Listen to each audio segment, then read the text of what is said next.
আমি সেই অবহেলা, আমি সেই নতমুখ, নীরবে ফিরে যাওয়া অভিমান ভেজা চোখ,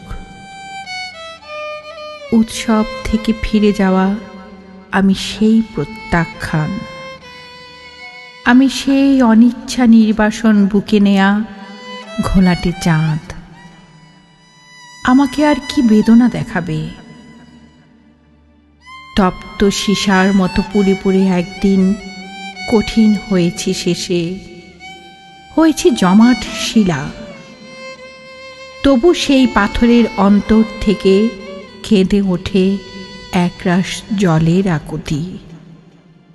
ঝর্ণার মতো তারা নেমে যেতে চায় কিছু মাটির শরীরে। আমি সেই নতমুখ, পাথরের নিচের করুণ বেদনার জল। আমি সেই অভিমান, আমাকে গ্রহণ করো, আমাকে গ্রহণ করো, আমাকে গ্রহণ করো।